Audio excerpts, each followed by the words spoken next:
Good morning, Jolly Cruise family. My name is Jason, and I am the Jolly Cruise Vlogger, and welcome to this week's episode of Breaking Waves, cruise stories from the last week-ish.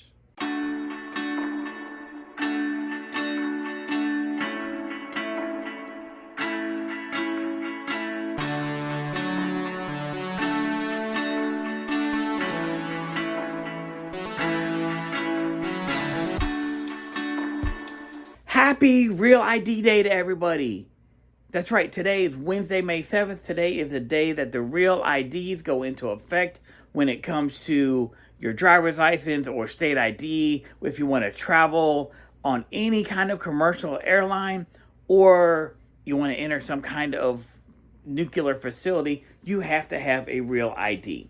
Well, that starts today. You might be asking yourself, well, what is a Real ID and do I have one?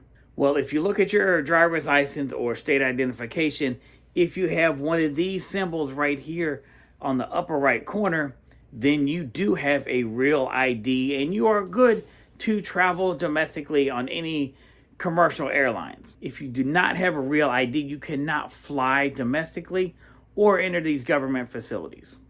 If you do not have a Real ID as of yet, you can still cruise because your ID is still valid. It just will not allow you to fly. So if you're flying into a port from today on, you do have to have your Real ID with you. Now, that Real ID is not the same thing as an enhanced driver's license. There's two separate things. I'm not going to get into a lot of specific things about them. If you live in Washington, Michigan, Minnesota, New York, or Vermont, you may have an enhanced driver's license. You may not have one of these Real ID symbols on there, but you can still travel domestically on commercial airlines. There has been some confusion around the Real ID, and when it comes to cruising, your Real ID only impacts if you're flying domestically that you have to have that Real ID. So your Real ID card has nothing to do with cruising. It just has to do with domestic flights. You could get on a cruise with an old identification card as long as it's still valid and your birth certificate or your passport. Those things have not changed. Like this sign here in particular for Carnival has been in the cruise terminals for years and clearly states exactly what you need to travel. Now, your Real ID and enhanced driver's license and passport are all different forms of identification, and they're all still different forms from your passport card if you have a passport card. If you have a passport card, you can cruise with no problem. It acts just like a passport. So once again, to make this easy for everybody, to get on a cruise, you need to have a passport card, or an identification card and a birth certificate. That's it. That's simple. Please do not confuse it. Recap.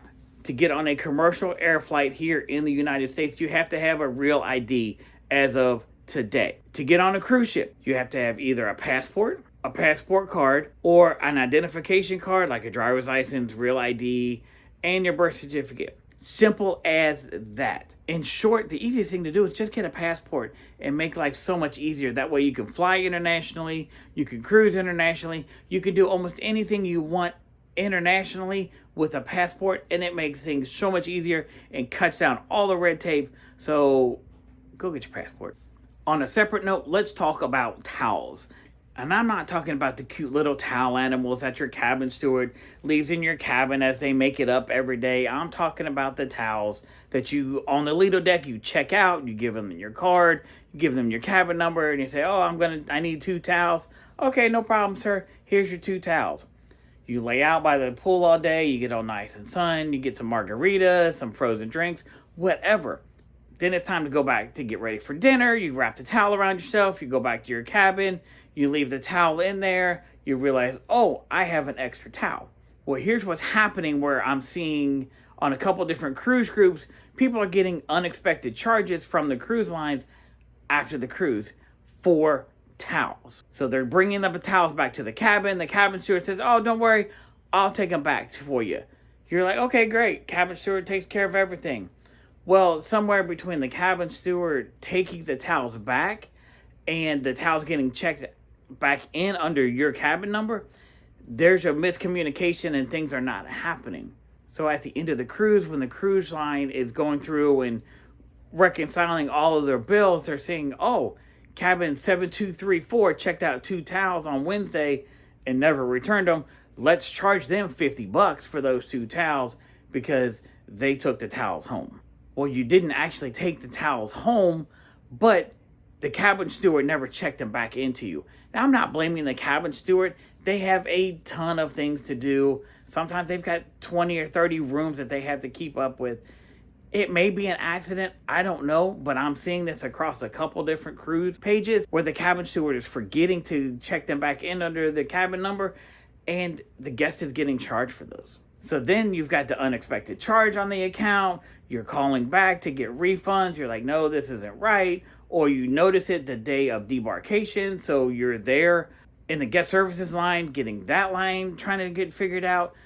It is a 100% total mess. Ultimately, when it comes down to it, if you're going to check out a towel on your own, return it on your own. Chalk up an attaboy for the Coast Guard over the weekend because they rescued a 54-year-old man off the Norwegian Bliss who was having stroke-like symptoms. So as the Norwegian Bliss was leaving the Strait of Juan de Fuca and heading up into the Pacific Ocean, right near Cape Flannery, that's right where the Coast Guard came in, rescued the guy, they picked him up in the helicopter, and they took him over to the Olympic Medical Center. Hopefully the gentleman was okay and everything worked out fine for him, and I wish him Godspeed and a quick recovery. But once again, kudos to the Coast Guard, and we thank you for your service. Unfortunately, our last cruise story for this week has to do with an increase in taxes on cruising. Just the other day, the Hawaii legislature amended their transient accommodations tax to now include cruise ships. Now, this tax does not go into effect until January 1 of 2026, but it is an 11% tax on cruise ship fares. What does this mean for you as a cruise passenger? If you're going on a cruise ship and whatever your itinerary includes in Hawaii, if it's 3 days, 4 days, 5 days, whatever it is, those 3, 4, or 5 days are going to have an extra 11% tax on them. So the tax is tied directly to the conservation of native ecosystems and native Hawaiian culture, which is pretty much why everybody goes to Hawaii, to see the beauty, to experience the beautiful nature that is Hawaii. As of today, no cruise line has come out and said they're changing their itineraries for Hawaii except for Norwegian. Now with Norwegian, they operate the Pride of America, which is only in Hawaii. They do inter-island 7-day loops. So that directly impacts them because they're now 11% more. So Norwegian is threatening to either sue the state of Hawaii or pull the Pride of America out of Hawaii altogether. The beauty of Hawaii, is it worth a little bit more to pay for? To conserve the beauty, to conserve the fish and the trees and the local culture and the whole volcanoes and everything else. Would you pay a little bit more to do that? Does it impact you? Let me know in the comments below if an 11% tax on just a couple days is going to impact you or not to go to Hawaii. There you have some stories from the last week-ish of cruises. And if you like cruising content, whether it be cruise news or daily vlogs or ship tours or anything like that, I do encourage you to like and subscribe to this channel. It doesn't cost you anything and helps me out a whole lot so that we can continue to grow our channel and provide more news and daily vlogs and ship tours and all those other fun things that we all enjoy about cruising, because a cruise day is better than a work day any day, and I'll see you soon.